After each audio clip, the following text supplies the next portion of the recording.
비가 오지 않았다는 거죠. 요즘처럼 이렇게 뭐 저수지도 많고 댐도 많고 이런 상황에서도 우리나라에 만약에 1년만 비가 안 와도 아마 야단 날 겁니다. 뭐 다 큰일 나는 일이 벌어지게 되겠죠. 그런데 그 당시에 이스라엘 같으면 뭐 저수지가 어디고 댐이 어디 있겠습니까?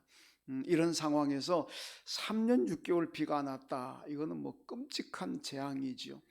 이런 상황에서 보면 성경을 보게 되면 엘리야가 하나님 앞에 간절히 기도합니다. 하나님, 이제 가뭄을 멈춰 주시고 비를 내려 주십시오. 기도하고 난 다음에 엘리야가 하늘 저 끝에 보이는 성경이 표현이 그렇습니다. 손만한 작은 구름이 일어나는 걸 보면서 이제 큰 비가 온다. 그러니까 아왕에게도 임금님 큰 비가 옵니다.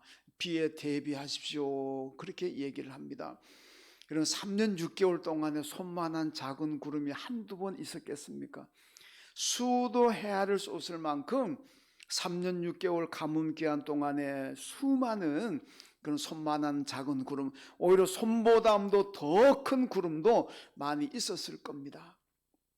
그런데 엘리야가 기도하고 난 다음에 하나님의 응답을 받고 이제 손만한 작은 구름을 보면서 이제 이스라엘에 큰 비가 옵니다. 그런 얘기를 합니다. 그러니까 손만한 작은 구름에서 엘리야가 소망을 찾는 그런 모습을 성경이 보여주고 있습니다. 여러분, 우리가 살아가는 삶의 현장에도 소망이 늘 있어야 됩니다. 그 소망을 찾는 사람이 되어야 되는 거예요. 그러니까 이 사탄이 내게 역사하게 되면은 자꾸 안 되는 이유만 찾고 낙심할 이유만 찾습니다. 절망에 빠질 이유만, 최악의 경우만 자꾸 생각하다 보니까 자꾸 낙심하게 되는 거예요. 이건 사탄의 역사입니다. 그러나 성령이 역사하게 되면 내 형편이 어떠하든지 내 상황이 어떠하든지 오히려 늘 소망을 찾습니다. 내가 지금은 어렵지만은 그래도 이것 때문에 내가 소망이 있다. 저것 때문에 내가 소망이 있다.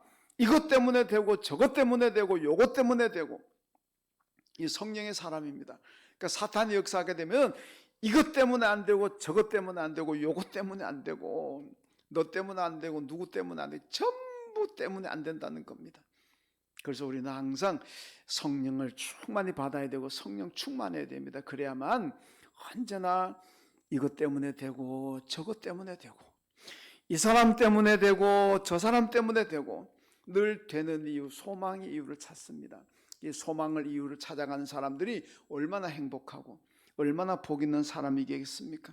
오늘 본문의 말씀이 바로 소망을 찾아가는 얘기인데 오늘 본문의 에스라에 관한 얘기입니다. 에스라는 이스라엘 백성들이 남왕국이 바벨론에 망하고 바벨론의 포로로 끌려가서 70년 포로 생활하고 다시 70년 만에 돌아옵니다. 이사야 45장 보면 페르시아의 고레스 왕이 이스라엘에 해방령을 내립니다. 이제 너희 나라로 다 돌아가도 좋다.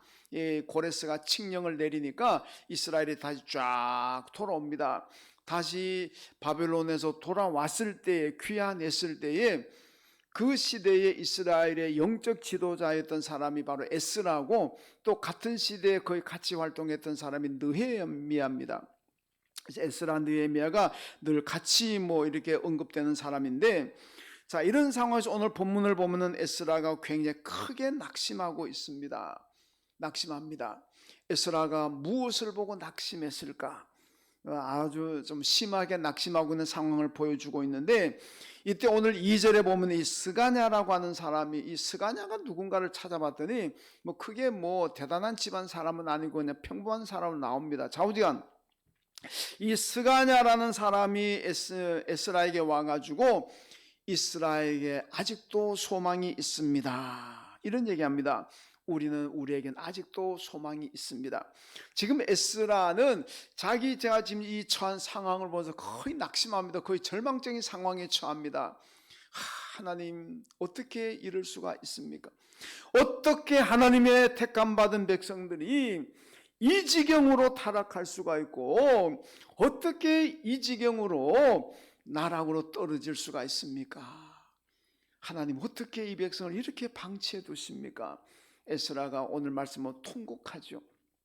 이러면서 낙심하고 있습니다. 이럴 때 스가냐가 와가지고 에스라에게 하는 얘기가 아직도 우리에게 소망이 있습니다. 아직도 소망이 있습니다. 그런 얘기를 하고 있습니다. 암담한 현실, 암울한 현실 상황에서도 소망을 찾고 있는 그 모습을 지금 보여주고 있습니다. 오늘 그 고린도후서 4장 8절에 보면은 우리가 사방으로 우겨쌈을 당한다 이렇게 말씀하죠. 고린도 교회 그 안에서 나오는 말씀이 우리가 사방으로 우겨쌈을 당하고 있다. 여러분, 우리가 살아가는 저와 여러분이 살아가는 지금 이 시대가 어떻게 보면 고린도후서 4장 8절 말씀처럼 사방으로 우겨쌈을 당하고 있는 그런 시대를 우리 지금 살아가고 있지 않습니까? 야, 불안하기도 하고 내일이 어떻게 될까? 러시아와 우크라이나 전쟁은 시작할 때는 몇 주 만에 끝날 줄 알았는데 지금 뭐 8개월이 지나가고 있습니다. 언제 끝날지도 모릅니다. 러시아가 핵을 쏜다 그러지요. 북한의 김정은은 이미 다 핵 만들어 놓고 이미 남한을 위협하려 그러지요. 한반도에 그냥 막 긴장이 고조되고 있죠. 군비 경쟁이 일어날 수도 있고 핵 도미노 현상이 일어날 수도 있고 코로나 때문에 경제는 경제대로 어렵고 우리를 둘러싸고 있는 수많은 문제들 국내 국외적으로 이런 일을 생각해 보면 정말 우리는 사방으로 우겨쌈을 당하고 있는 정말로 답답하고 불안한 이런 시대를 지금 우리가 살아가고 있다고 할 수가 있습니다. 어떤 사람들은 소망이 없습니다. 희망이 없습니다. 나는 그저 죽지 못해서 하루하루 살아갑니다. 이렇게 얘기하는 사람도 있습니다. 여러분, 한 번뿐인 인생인데 한 번뿐인 인생 이렇게 불안하게 살아가지고는 무슨 행복이 있고 무슨 보람이 있겠습니까? 불교에서 말하는 것처럼 만약에 윤회설이 사실이라면 이 생에는 내가 힘들고 어렵게 살았더라도 다음 생에는 내가 좀 귀족 집안에서 태어나고 다음 생에는 좀 재벌집에서 태어나 좀 잘 살아봐야 되겠다는 그런 희망이라도 가질 수가 있습니다만은 윤회설이 틀렸잖아요. 성경 윤회설을 전혀 인정하지 않습니다. 우리는 한 번 왔다 가는 인생입니다. 물론 우리에게는 영원한 천국이 있습니다만은 어쨌든 간에 이 세상 살아갈 동안에 그래도 좀 행복하게 살아야 되지 않겠습니까? 좀 평안하게 살아가야 되지 않겠습니까? 저는 목사입니다만은 우리 후배 목사님들, 지금 젊은 목사님들, 지금 목회하겠다고 신학 오는 사람들 보면요, 기대가 되면서도 참 걱정이 뭐라 좀 안쓰럽기도 하고 좀 그래요. 제가 노회 일을 하다 보니까 우리 노회에서 뭐 노회 때 1년에 한 20명 가까이 목사 안수 주는데 다 면담을 합니다. 면담해 보면 이래 보면 한편으로는 좀 안 됐다는 생각도 해요. 지금 이 시대 목회도 힘드는데 이 사람들이 앞으로 한국교회 주류가 되었을 때에 이 한국교회가 얼마나 힘들까?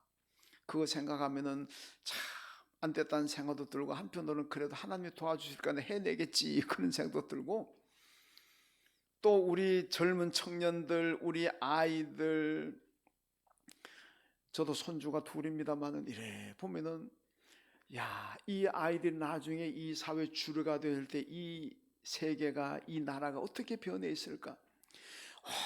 얼마나 힘든 일이 일어납니까? 불안한 것들이 얼마나 많습니까? 지금도 힘들고 불안한데 이 아이들이 커서 나중에 어른이 되었을 때 과연 이 나라가 이 세계가 어떤 모양으로 변해 있을까? 바람직하고 좋은 방향으로 변한다면 참 좋을 일이지만은 여러분 이 죄라는 거 악이라는 거 가면 갈수록 안 좋아지지 정화가 되지 않습니다. 그렇잖아요. 이 세상 이 우주의 질서 이 나라는 가면 갈수록 타락하고 범죄가 많아지는 거지 범죄가 줄어든다? 불안 요인이 줄어든다? 이건 없잖아요. 그렇게 보면 젊은 후배 목사들을 보면서도 참 야 하는 생각이 들고 젊은 청년들, 우리 청년들 미안합니다. 내가 의지 꺾는 것 같아. 대단히 미안한데 그런 뜻은 아니고 하여튼 어린 아이들 보면은 이 아이들 컸을 때 어떻게 될까? 그것도 보면 걱정도 되고 하여튼 그렇습니다. 그런데 여기까지만 들으면은요 낙심합니다. 그 다음 지금부터 들으셔야 됩니다. 그 뭐냐?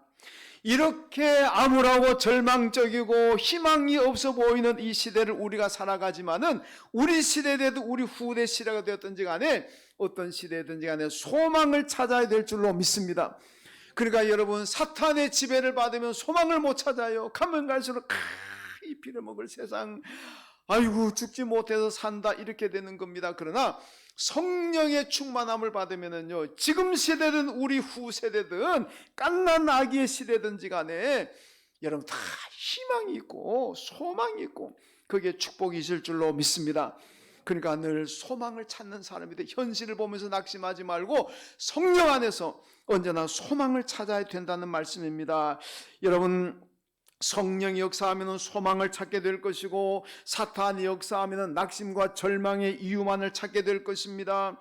여러분, 소망을 가진다는 게 우리에게 기대를 주고 행복을 주잖아요. 여러분, 지금도 이제 저도 우리 교회도 그렇고 저도 그렇고 내년 목회를 준비합니다. 여러분, 저는 내년 목회 준비하면서 우리가 이제 30주년, 올해가 22주년인데 30주년을 바라보면서 목회 계획을 지금 짜고 있습니다. 저는요, 하나님께 늘 감사하는 게 뭐냐, 이 교회를 개척했을 때 지나는 과정, 어려운 시절도 참 많았습니다. 그래도 저는 언제나 연말이 되면은 행복했습니다. 왜? 기대가 되니까. 내년을 기대합니다. 지금도 내년 목회를 준비하지만 저는 내년에 기대를 하고 있습니다.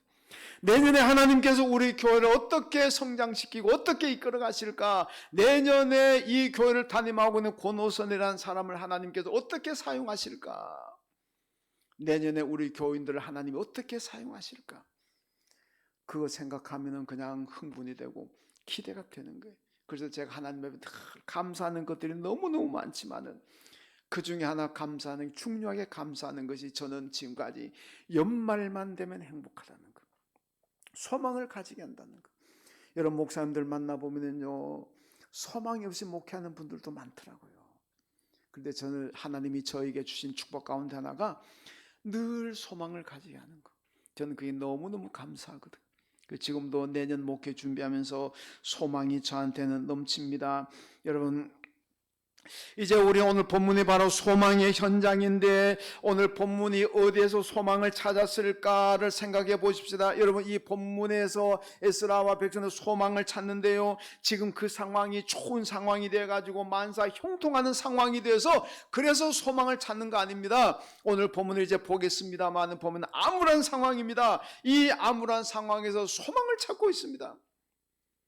이게 바로 영적인 안목입니다. 여러분의 상황이 어떠하시더라도 여러분의 상황에서 절망하지 마시고 낙심하지 마시고 소망을 찾는 여러분 되시길 주님의 이름으로 축원합니다. 여러분, 어떤 자리에서 소망을 찾고 있습니까? 오늘 말씀 보면은 먼저 회개에서 소망을 찾고 있습니다. 오늘 본문 1절 말씀인데 1절 말씀을 같이 한번 읽겠습니다. 에스라가 하나님의 성전 앞에 엎드려 울며 기도하며 죄를 자복할 때에 많은 백성이 크게 통곡하며 이스라엘 중에서 백성의 남녀와 어린아이 큰 무리가 그 앞에 모인지라. 아멘. 여러분, 이스라엘이 지금 포로민들은요, 바빌론에서 70년 포로 생활 끝나고 돌아온 사람들입니다. 이들은요, 바빌론에서 모든 삶을 다 포기하고 온 사람들입니다. 여러분, 바빌론에서 땅을 마련했습니다. 바빌론에서 집을 마련했습니다. 삶의 생존을 위한 어떤 도구들 마련했습니다. 그런데 이제 이스라엘로 돌아오게 되면 이거 전부 다 포기해야 됩니다. 여러분, 지금은 세계적으로 통용되고 있는 달러라는 게 있어가지고 어느 나라에 가든지 간에 달러로 환전하면은 우리나라에 와서도 사용할 수가 있습니다만은 그 당시 고대, 지금으로부터 2600, 700년 전에 무슨 달러가 있고 무슨 세계 화폐가 있습니까? 바벨론에서 샀던 땅 팔아봐야, 집 팔아봐야 그 바벨론 화폐 가지고 온들 이스라엘에서는 아무짝에도 쓸모가 없습니다. 그러니까 어떻게 보면은 전 재산을 다 포기하고 돌아오는 사람들입니다. 왜 포기하고 돌아오겠습니까? 비록 바벨론의 재산 다 포기하지만 그래도 이스라엘로 돌아가게 되면 하나님의 축복 가운데서도 번성하게 될 것이고 더 잘 될 것이라는 그런 소망, 그 기대가 있잖아요. 그래서 바벨론의 모든 삶을 포기하고 돌아옵니다. 그런데요, 현실이 달랐습니다. 얼마나 삶이 힘들었는지 먹고 살기 위해서 안식일을 지키지 않았고 절기를 지키지 않았습니다. 안식일에도 보면요, 이방 상인들이 예루살렘 성에 들락날락하면서 장사합니다. 이스라엘로서는요, 이건요 상상할 수 없는 상황입니다.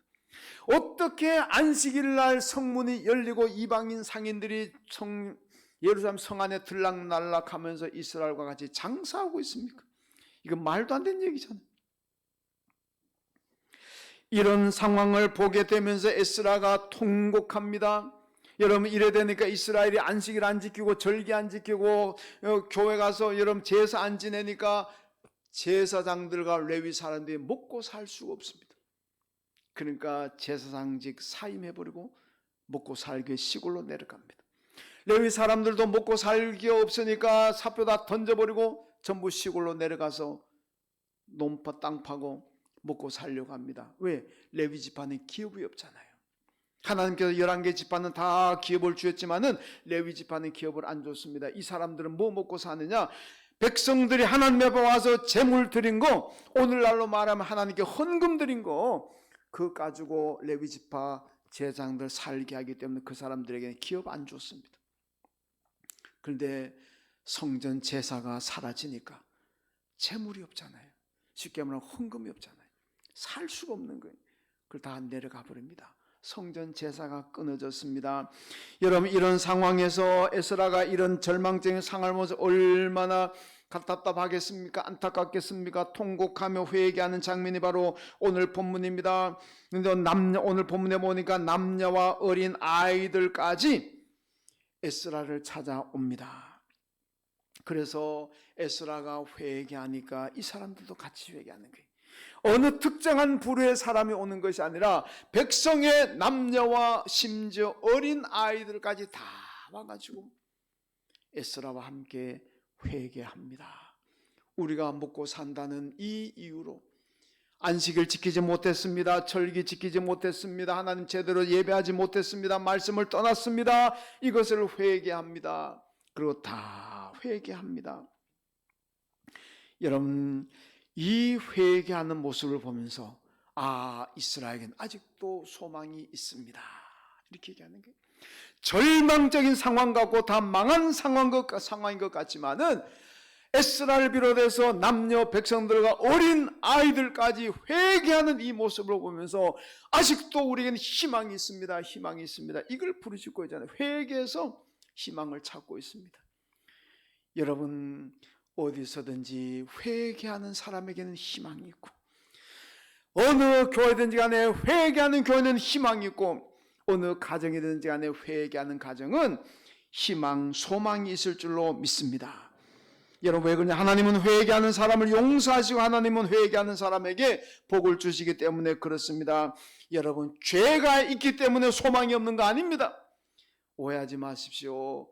죄가 죄 때문에 소망이 없는 것이 아니고 회개가 없기 때문에 소망이 없는 거예요. 죄는 어디든지 다 있습니다. 죄는 누구에게나 다 있습니다. 죄 때문에 소망이 없는 거 아닙니다. 죄를 가지고 죄를 지었음에도 불구하고 회개하지 않을 때 그게 소망이 없는 거예요. 여러분들이 살아가면서 어떤 죄를 짓든지 어떻게 하나님 말씀을 떠나든지 간에 여러분 회개한다면 거기는 소망이 있을 줄로 믿습니다. 그러나 회개하지 않으면 소망이 없습니다. 여러분, 마태복음 21장에 보면 예수님께서 대제사장과 장로들에게 이렇게 얘기합니다. 세리와 창기들이 너희들보다 먼저 하나님의 나라에 들어갈 것이다. 여러분, 이 바리새인들, 장로들, 대제사장들에게는요, 이거는요 정말 끔찍한 얘기입니다. 이 사람들은 자기들이 하나님을 가장 잘 믿는다고 생각하고 가장 성경 말씀에 순종하는 사람들이라고 자부하는 사람들입니다. 천국 가도 자기들의 자리는 천국 맨 아랫목에 자리할 거라고 생각하는 사람들입니다. 그런가 하면 세리와 창기는 어떻습니까? 그 당시에 죄인의 상징입니다. 죄인의 대명사요. 이 사람들 당연히 지옥의 맨 아래목 단테 신공에서 말하는 것처럼 맨 7단계 맨 아래목에 저 끝에 가 있을 지옥 가서도 맨 못한 곳에 갈 사람들로 생각했던 사람이 세리와 창기들입니다. 천국 근처도 못 간다고 생각했습니다.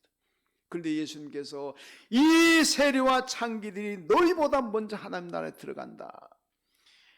여러분 이 대제사장들, 장로들, 바리새인들 들었을 때 이 얼마나 기가 막힌 얘기입니까? 얼마나 모멸감을 느끼는 말씀이겠습니까? 예수님 왜 그렇게 말씀하셨습니까? 이 사람들은 회개가 없습니다. 바리새인과 장로들, 제사장들은 회개하지 않습니다. 그런데요, 세리와 창기들은 어떻습니까? 누가복음 18장에 보면요, 세리와 창기들 회개하는데 하늘을 쳐다보지도 못하고 저 한쪽 구석에 처박혀가지고 하나님, 내가 죄인입니다. 내가 죽을 죄인입니다. 주여 나를 용서해 주십시오. 자기들의 죄를 가슴을 치며 통곡하면서 회개합니다. 그러니까 하나님께서 보실 때는 회개하지 않는 이 제사장 무리들보다는 비록 큰 죄인들이지만 회개하는 세리와 창기들이 더 하나님 보시기에 예쁜 사람들, 더 훌륭한 믿음의 사람들인 거예요. 그래서 예수님께서 세리와 창기가 너희들보다 먼저 하나님 나라 들어갈 것이다, 그렇게 말씀하셨습니다. 여러분, 회개가 바로 축복이고 소망인 줄로 믿습니다. 여러분, 성도들은 우리는 모든 믿음 생활 제대로 못한 것에 회개해야 됩니다. 여러분, 분주해서 예수 못 믿습니까? 분주해서 예배 못 드리십니까? 분주해서 봉사 못하고, 분주해서 기도 못하고, 분주해서 전도 못합니까? 핑계입니다. 핑계. 이건 하나님 앞에 용납될 수 없는 핑계입니다. 여러분, 신앙인들이 분주해서 바빠서 이건 이유가 안 됩니다. 여러분, 성경의 근거를 얘기할까요? 구약 성경에 보면 이스라엘 역사가 두 가지입니다. 하나는 신명기 역사가 있고 하나는 역대기 역사가 있습니다. 신명기 역사서는요, 여호수아, 사사기, 사무엘 상하, 열왕기 상하, 이 6권을 신명기 역사서라 그럽니다. 신명기의 말씀에 근거해서 이스라엘 역사를 해석했다고 해서 신명기 역사를 붙였습니다. 이게 이스라엘이 바벨론에게 멸망하기 전 한 700~800년, 기원전 700~800년 경에 나왔습니다. 700~800년 지나 300~400년 후에 이스라엘이 바벨론 포로에서 돌아오고 난 다음에 나왔던 역사가 역대기 역사서입니다. 에스라, 느헤미야, 역대기 상하 4권이 역대기 역사서입니다. 이 역대기 역사서는 먼저 300~400년 전에 나왔던 신명기 역사서를 참고로 해가지고 이스라엘 역사를 다시 쓴 책입니다. 그러니까 여러분, 신명기 역사와 역대기 역사서 다 내용들이 다 똑같습니다. 물론 차이가 있는 곳이 있는데, 역대기 역사서의 특징이 뭐냐? 다윗 솔로몬을 이상화시키고 있습니다. 다윗 솔로몬의 단점들, 흠들은 다 제거해버립니다. 거의 완전 무결한 사람으로 기록하는 것이 역대기 역사서입니다. 근데 제가 지금 말씀드리려고 하는 거는요, 다윗이 성전 건축을 못했잖아요. 아들 솔로몬이 성전 건축했습니다. 신명기 역사서에서는 다윗이 분주해서 바빠서 성전 건축 못했다, 이렇게 얘기합니다. 바빠서 못했다. 여러분, 이게 성군 다윗, 그렇게 믿음이 좋다는 다윗의 이유가 되겠습니까? 아니, 그렇게 믿음이 좋은 다윗이 바빠서 분주해서 성전 건축을 못했다, 말도 안 된 얘기입니다. 그러니까 역대기 역사서 딱 가면 빼버립니다. 뭐라고 얘기하느냐? 다윗은 전쟁을 너무 많이 해서 피를 많이 흘렸다, 그래서 하나님께서 막으셨다, 이렇게 얘기하죠. 여기는 앞에서는 다윗이 분주하고 바빠서 성전을 좀 못했다, 이렇게 얘기하지만은 역대기서 가면은 하나님이 막았다 그래 버렸습니다. 전쟁 많이 해서 피 많이 흘려가지고. 이게 무슨 얘기입니까? 하나님 앞에 올바른 신앙을 가진 사람이라면 분주하고 바빠서 신앙생활 못한다, 예배 못 드린다, 봉사 못한다, 말도 안 된 얘기라는 겁니다. 이걸 만약에 후대들이 이걸 본다면 뭐라고, 어떤 교훈을 받겠느냐? 아, 바쁘고 분주하면은 성전 건축 못해도 되고, 바쁘고 분주하면 예배 못 드려도 되는구나, 이렇게 심어줄 수 있잖아요. 이걸 차단시킨 것이 바로 역대기 역사입니다. 하나님 막으셨다, 이렇게 되는 거죠. 여러분, 분주함과 코로나 등으로 예배를 잘 못 들으셨습니까? 지금도 코로나 또 분주한 것 때문에 신앙생활 제대로 못하고 있습니까? 기도생활 게을러지고 전도생활 게을러지고 봉사생활 게을러지고 있습니까? 여러분, 분주한 어느 시대든지 간에 내가 분주하고 바빠서 신앙생활 못한다, 하나님 앞에 그건 죄입니다. 회개해야 됩니다. 회개해야 됩니다. 여러분, 우리가 온전히 하나님을 섬기지 못했는 것을 회개해야 됩니다. 그럴 때 거기에 소망이 있고 축복이 있습니다. 오늘 암울한 상황이지만 회개해서 소망을 찾는 것처럼 여러분들도 회개할 때, 그리고 바른 믿음의 길로 돌아올 때 그게 축복이 있고 소망이 있을 줄로 믿습니다. 그 다음 두 번째는요, 결단해서 소망을 찾고 있습니다. 결단입니다. 오늘 3절 말씀인데 같이 한번 읽습니다. 3절 시작. 곧 내 주의 교훈을 따르며 우리 하나님의 명령을 떨며 준행하는 자의 가르침을 따라 이 모든 아내와 그들의 소생을 다 내보내기로 우리 하나님과 언약을 세우고 율법대로 행할 것이라. 아멘. 여러분, 에스라 느헤미야가요, 바벨론 포로 후에 나라가 많이 힘드니까, 먹고 살기 힘드니까 여러분 어떻게 합니까? 정책을 펼치는데 이방인과 이혼하라는 정책을 펼칩니다. 이 사람들은요, 포로 후에 왜 이렇게 먹고 살기 힘드냐, 왜 이렇게 희망을 가지고 바벨론에서 돌아왔는데 현실은 왜 이렇게 힘드냐, 이유가 뭐냐, 원인이 뭐냐, 이걸 에스라 느헤미야가 곰곰이 연구하고 찾았는데 그 이유가 뭐냐, 이방인과 결혼했기 때문이다. 이방인과 결혼하고 살다 보니까 그들의 종교와 그들의 문화와 그들의 생활 습성을 따라갑니다. 그러다 보니 하나님과는 멀어지고 신앙은 점점 나태해지는 겁니다. 그래서 이혼하는 길밖에 없다. 그래서 이방인과 이혼을 시키는 정책을 펼쳤습니다. 오늘 본문은 아닙니다만은 10장 10절 말씀 보면 너희가 이방 여자를 아내로 삼아 이스라엘의 죄를 더하게 하였다, 이렇게 말씀하잖아요. 너희가 이방 여자를 아내로 삼았기 때문에 더 많은 죄를 짓게 되고 하나님을 떠났다, 이렇게 진단을 합니다. 오늘 10장 18절에 보면요, 제사장 중에도 이방 여인과 결혼했습니다. 그 명단들이 18절에 나와 있습니다. 여러분, 그런데 중요한 것은요, 이방인과 이혼하고 다 돌려보내라 그랬을 때에 이 백성들이 반항하지 않았습니다. 그냥 율법대로 행할 것을 다짐하면서 이혼했습니다. 오늘 그러잖아요. 이 모든 아내와 그들의 소생을 다 내보내기로 우리 하나님과 언약을 세우고 율법대로 행할 것이라. 말씀에 순종하기로 결단하고 있습니다. 여러분, 비록 이방인이지만 그래도 자기 아내입니다. 자기의 자식들이잖아요. 이들 그냥 어느 날 하루아침에 내보낸다는 게 이게 쉬운 일이 아닙니다. 얼마나 힘든 일이겠습니까? 그런데도 순종했습니다. 순종합니다. 이것을 보면서 오늘 본문이 뭐라 그럽니까? 아직도 우리에겐 소망이 있습니다. 여러분, 하나님 말씀에 순종할 때 거기에 소망이 있는 줄로 믿습니다. 내 마음에 맞지 않는다고 거부하고 반항하면 되지 않습니다. 이스라엘이 출애굽할 때 보면 광야에서 고라와 그 자손들이요, 하나님께서 모세를 지도자로 삼으셨는데 왜 너만 지도자 하느냐, 나도 리더십이 있는데 나도 지도자 할 수 있다, 지도자 좀 같이 하자. 반항했다가 어떻게 되었습니까? 하나님께서 땅을 갈라가지고 다 덮어버렸습니다. 지진으로 다 묻혔습니다. 하나님의 뜻이 모세인데 이걸 반항하다니, 하나님 뜻을 거역하면은 그렇게 된다는 것을 보여주고 있습니다. 그러므로 오늘 본문이 왜 소망이 있는 자리냐, 하나님의 말씀대로 율법대로 행하겠습니다, 말씀대로 행하겠습니다, 순종하잖아요. 그러니까 여러분, 순종하기로 결단하는 그 자리가 축복이고 소망이 있는 자리입니다. 현대신학의 아버지를 보는 독일의 칼바르트가 믿음을 정의했습니다. 믿음이라는 게 뭐냐? 믿음은 첫째도 결단, 둘째도 결단, 그리고 셋째도 결단. 결단하는 사람 믿음 있는 겁니다. 성경 창세기 1장부터 요한계시록 22장까지 달달달달달달 외우더라도 그 말씀대로 살기로 결단이 없다면 그 믿음 아닙니다. 믿음은 성경을 많이 아는 것이 믿음이 아니고 한 가지를 알더라도 그 말씀에 순종하기로 결단하는 것이 참 믿음인 줄로 믿습니다. 지식 가지고 구원받는 거 아닙니다. 믿음으로 구원받는 거지 지식 가지고 구원받습니까? 교회 안 다니는 사람 가운데 성경 많이 하는 사람 많습니다.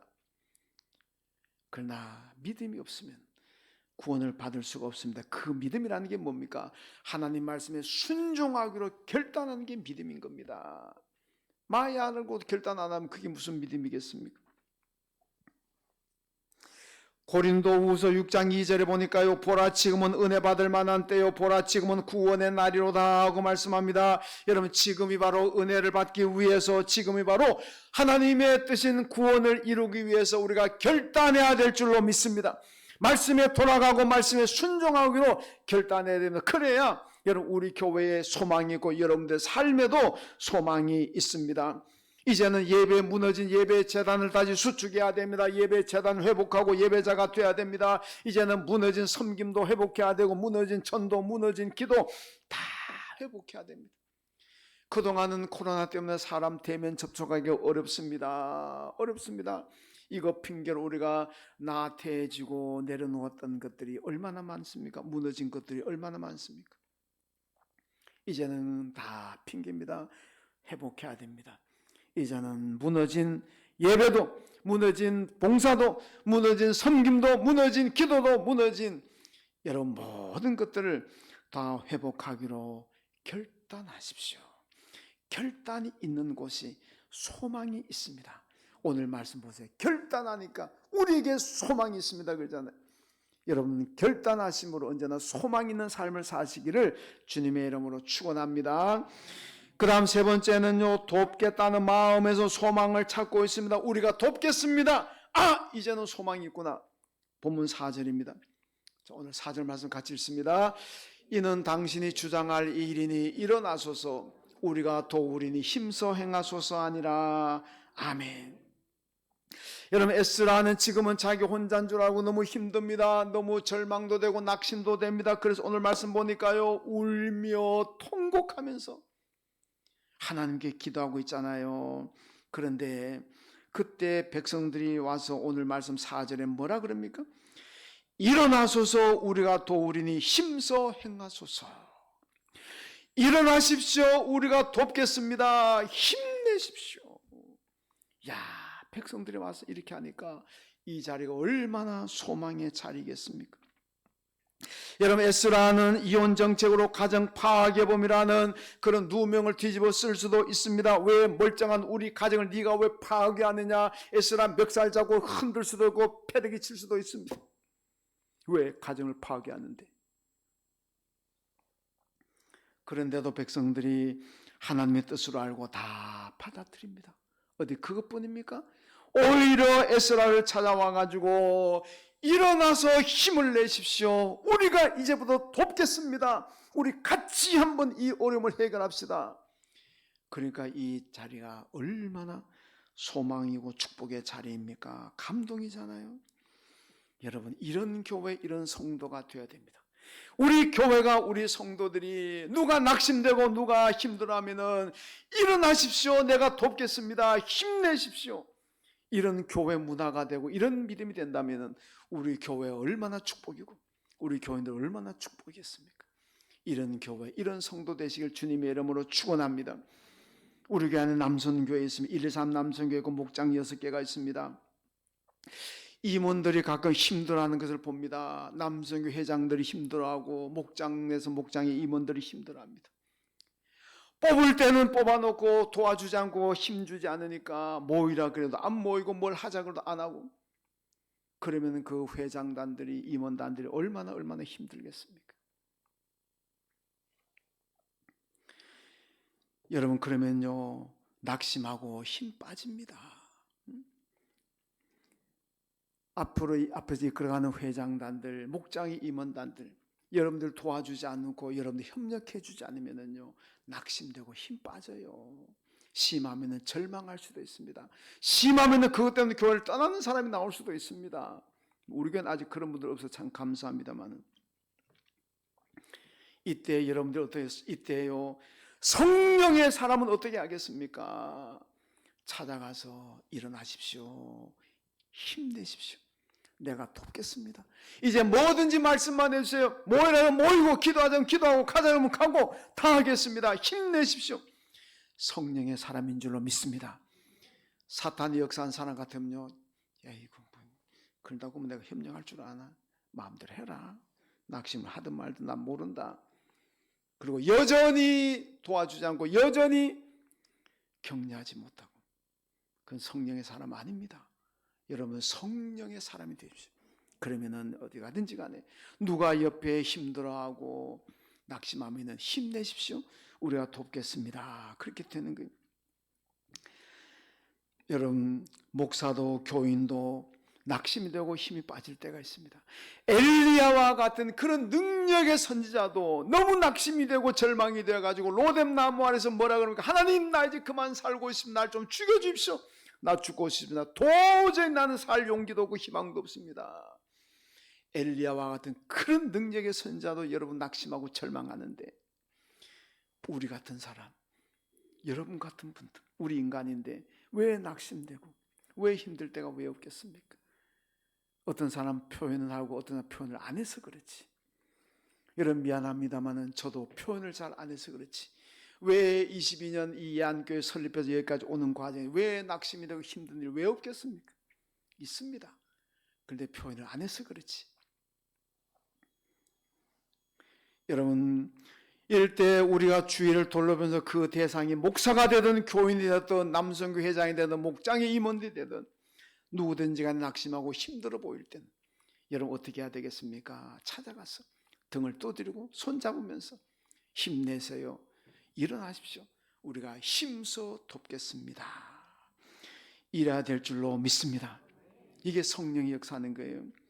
여러분 제가 몇 주 전에 항존지들 공예배 참석을 서약서까지 들면서 얘기했습니다. 강단에 얘기하는 게 쉬운 게 아닙니다만은 여러분 서약서 낼 때 다 공예배 참석하고 서약했지 않습니까?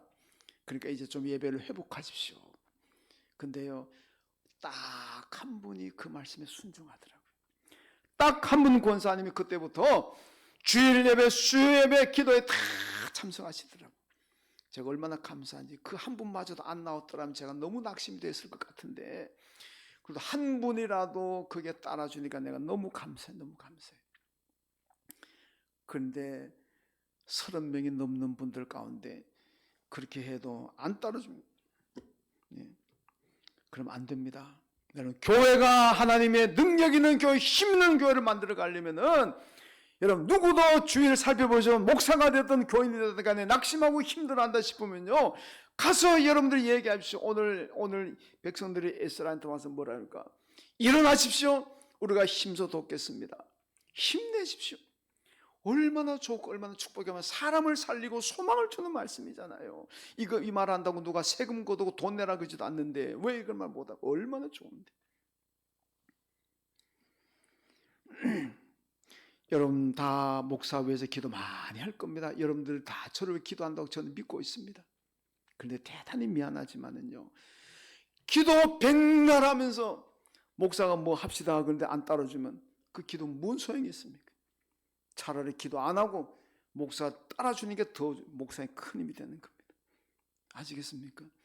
목사 위해서 기도 백날 하는 것보다는 차라리 기도하지 마시고 목사가 열심히 예배드립시다, 열심히 봉사합시다, 열심히 기도합시다. 그때 따라주는 거예요. 그게 목사에게 더 큰 힘이고 소망인 거예요. 기도하면서 안 따라주면 그 무슨 의미가 있습니까? 행동으로 순종함이 더 큰 힘이 된다는 말씀입니다. 이제는 목사님 이제는 제가 예배 열심히 드리겠습니다. 열심히 기도에 참여하겠습니다. 열심히 봉사하겠습니다. 힘내십시오. 일어나십시오. 내가 돕겠습니다. 여러분 이것이 목사에게도 교인들에게도 여러분이 속한 회장님들 기관장에게도 이런 멘트 이런 말이 참 큰 힘이고 소망이 됩니다. 최고의 힘입니다. 여러분 꼭 그렇게 하시길 주님의 이름으로 축원합니다. 오늘 본문에 보니까 에스라가 낙심해서 울고 있습니다. 백성들이 일어나서 말합니다. 또 반복합니다. 일어나세요. 우리가 힘써 돕겠습니다. 힘내십시오. 이게 오늘 이 자리가 에스라가 있는 자리가 축복과 소망의 자리, 큰 복의 자리 아니겠습니까? 여러분 우리 중에서도 에스라처럼 낙심이 되어서 주저앉는 성도가 있을 수가 있습니다. 대단히 미안하지만 여론의 목사도 때때로 낙심이 될 때도 있을 수 있습니다. 그렇게 생각될 때는요, 그 사람이 대상자가 목사든 교인이든 상관하지 말고 가셔서 말씀하십시오. 일어나십시오. 우리가 힘써 돕겠습니다. 힘내십시오. 그럼요, 그 한마디에 다 사라지고 얼마나 행복하겠습니까? 한번 따라합시다. 일어나세요. 우리가 돕겠습니다. 힘내세요. 이것이 우리 교회의 모습이 되고 여러분의 모습이 되시길 주님의 이름으로 축원합니다. 하나님 감사합니다. 오늘 에스라가 암울하고 정말 우울한 상황에 소망이 보이지 않는 상황에 있었지만은 그러나 그들이 소망을 가졌습니다. 온 백성들이 함께 회개했습니다. 온 백성들이 소망을 찾고 결단했습니다. 하나님 돕겠다고 했습니다. 이래서 소망의 자리가 되었습니다. 우리 교회 우리 성도들이 모일 때마다 일어나세요. 우리가 힘써 돕겠습니다. 힘내십시오. 이것이 우리 교회 우리 성도들의 하나님 격려와 소망의 축복의 말이 되게 하여 주옵소서. 예수님의 이름으로 기도하옵나이다. 아멘.